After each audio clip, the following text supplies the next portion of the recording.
kami sa Panginoon kasi we can imagine na dito pa na namin mahalapan forever. Okay ba? Ha? Salamat sa Panginoon kasi naging party kami ng 11th year anniversary. So, mga 2 years ago siguro, mga 9 years. So, doon na nagkakilala.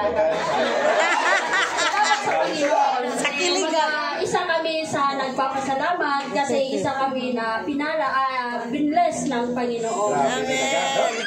So, to start, sabi nga, ito yung isa sa mga pinakamagandang katangian ng isang pagiging Kristiyano is laging mapagpasalamat. Tama ba? Ang sabi naman sa Bible, in everything give thanks, no? Sa lahat ng bagay, kailangan talaga magpasalamat, no? Sabi nga sa Bible din, mabuti man ang masama, ang Panginoon talagang nakakaalam. So, wala tayong choice kundi magpasalamat sa lahat ng bagay. So, Sister Neneng, meron ka bang sasabihin?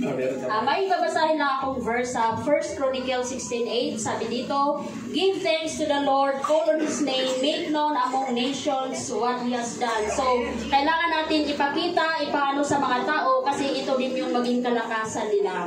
So, ngayon, it's yours. sa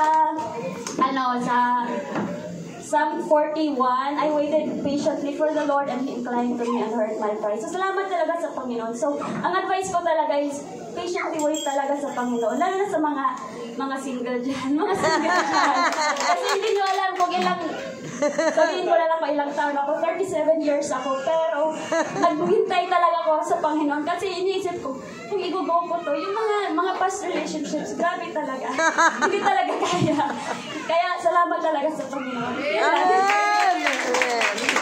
Yung duhan kas taon to kasi parang sa 10 salita na sasabihin ko sa kanya, baka isang salita lang yung balikin sa kanya.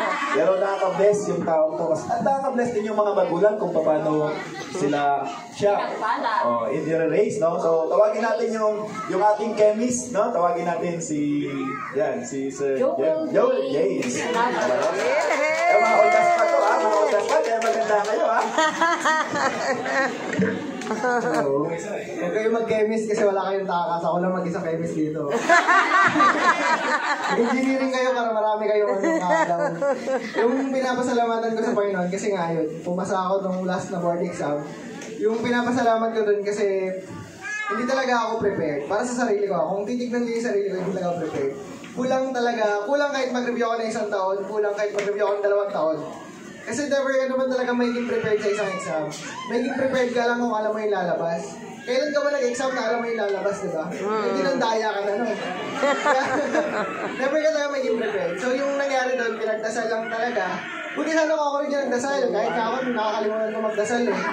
Kaya yung pinapasalamatan ko talaga, yung church natin, yung family ng CLC fan. Kasi the whole time na nag-exam ako, before pa ako mag-apply for the exam, pinagdadasal na nila yung success ng exam na kukunin ko. Amen. So yun yung malay kong pinapasalamat. Pero before ko makalimutan, yung verse ko na, papaguhin ko na kasi nakailang pasalamat na ako eh. Ano yan, John 16:24. I dare to have asked nothing in my name, ask and it shall be given unto you that your joy may be full. Amen. So yung isa ko naman na advice, sana sobrang dami na ng bata ngayon. Hindi talaga kayo nauubos, no? Lagi na may bata. Yung advice ko talaga sa mga bata is, kung magdadasal kayo, mangarap kayo, taasan nyo. Amen. Kasi pwede naman kayong magkamali, pwede naman hindi nyo maabot eh. Pero kung hindi nyo siya maabot, at least nandun na kayo, medyo mababa lang ng konti. Kasi pag pinabaan mo siya, pag di mo siya naabot, taasan ka na, di ba? Mababa na nga eh, kasi mo paabot eh. Kaya taasan mo lagi yung pangarap mo. Kasi yung Panginoon naman yung bahala eh. Gagawin mo lang naman yung best mo. Hindi mo nga rin sure kahit kung kakayanin mo yung pinakamababa mong pangarap. Hindi mo nga sure kung maabot ka ng SM, di ba? Kasi baka masaksak ka sa kanto. Hindi mo alam. Wala kang alam. Kaya yung pagmangarap tayo, taasan lang natin ang taasan. Kasi dito naman yung buong church natin para sa bumaybay tapos tumulong sa atin sa prayers, di ba? Kaya ano lang, do your part, tapos God will do the rest. Amen!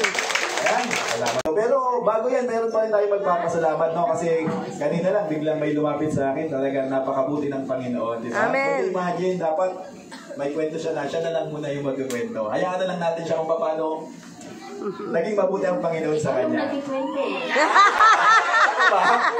Kaya, ano natin yung floor sa Yes! Good morning.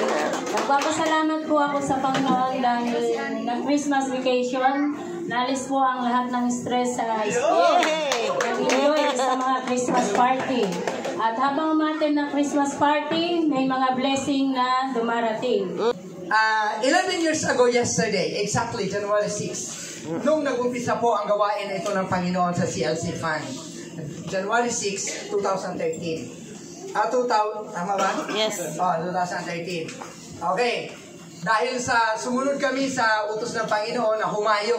Okay, so naggaling po kami ng Leyte, nagpastor po kami doon starting 1991 hanggang sa napunta kami dito noong 2009. Nag-umpisa din kami ng gawain noong 2009 hanggang 2012.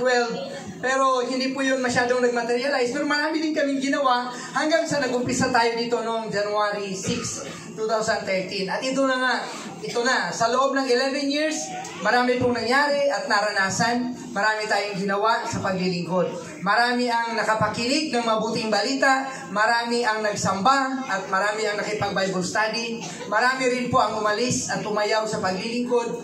Yung iba naman ay lumipat ng tirahan, umuwi sa probinsya o nakapagtrabaho sa abroad. So yan po ang napakaikling summary ng ating pangyayari dito sa gawain. Subalit sa biyaya ng Panginoon, andito pa rin po tayo.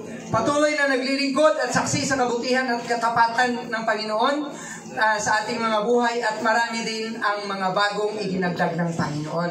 So kabilang na po kayo doon. At hindi po hamak na mas marami na po tayo ngayon kaysa nung nag-umpisa tayo 11 years ago. So purihin po ang Panginoon. Amen? Palakpakan po natin ang Panginoon. Praise God. Glory to God. So, welcome po tayong lahat sa ika-11 anibersaryo ng CLC Fund. Welcome po tayo sa bahay-sambahan ng Panginoon kung saan siya po ang ating sinasamba, pinupuri, pinaniniwalaan at pinaglilingkuran. Wala pong ibang starring dito, wala pong ibang bida, kundi ang Panginoon lang. O, di ba? Sa Panginoon ang binisaya, kundi. Kundi. Pag ginabigan mo pala yung kundi ng li, magiging Bisaya na. Kundili. Usahay. Kung hindi, ang Panginoon lang. I mean, I hope you enjoy praising and worshiping God. Amen? Amen. There is no shadow